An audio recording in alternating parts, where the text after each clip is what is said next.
Hey, mail call. Your turn. Well, this. I got a catalog. What'd you get? I got a rock. I believe, yep, this is more table saw precision stuff from our friends at Woodpeckers. Thin strip ripping. Guide. Nice. Yeah. So,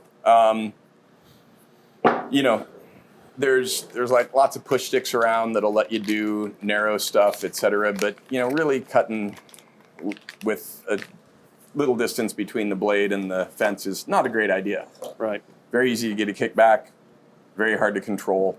So with this, it's obviously not assembled yet since we just took it out of the box, but it has pieces that go down into your miter gauge slot, and then you can set it over against your blade to zero the scale that you mount. See, it's got some nice little Yeah, plexiglass. it's got nice, yep. And then after that, you can set in inch or millimeters how thick your thin strip is. Just keep butt against rip, and it has nice little bearing there, nice. That it rides against, yeah. Yeah, nice little piece of gear. Yeah. Mail call. Who do we got? Yay! It's like a box from... Entertained for the weekend now. Oh, holiday weekend, I better go slow. So... More, oh look, pre-opened box. Stuff from Rockler. Stuff from Rockler. Again, the whole point of this one was this.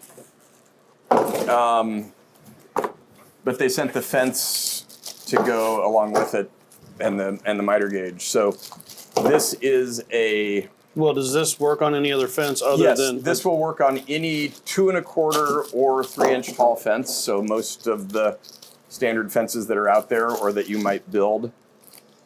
So we probably won't take time to mount it up here, but it's a stop that micro adjusts. So once you get it on there and you get it approximate, instead of having to try to move this back and forth and get it exactly right, you can just turn the dial. And is there a setting on that dial? Is that like a 1 turn equals something? I have not dug that deep yet, but I don't know that it's that exact. But I mean, this is you know, it's cast. It's $29. It's not a high dollar item. That's quality item, as cousin Eddie would say. We don't have the face on, but yeah, so it slides in the top of the fence. Obviously, it would bridge over. And then, yeah, depending on where you want to set the micro adjust, it just gives you that ability. I mean, you know, I've had this micro adjust built in for pretty much my whole life. But as I get older and my vision gets worse, I appreciate that adjustability. Well, I can tell you right now what I like about the adjustability with this is it's there's not a lot of slack in the threads. Right. So it's well, and and throw it up there. It's nicely knurled. Got my hand in the way.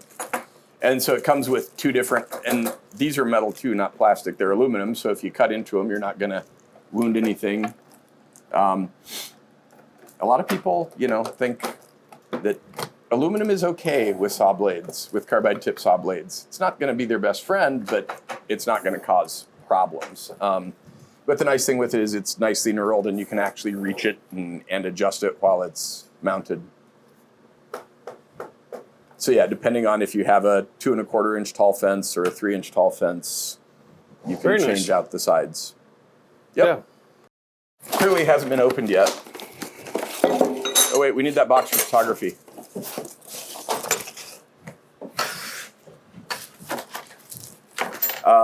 Cabinet hardware installation jig. Let's show them this.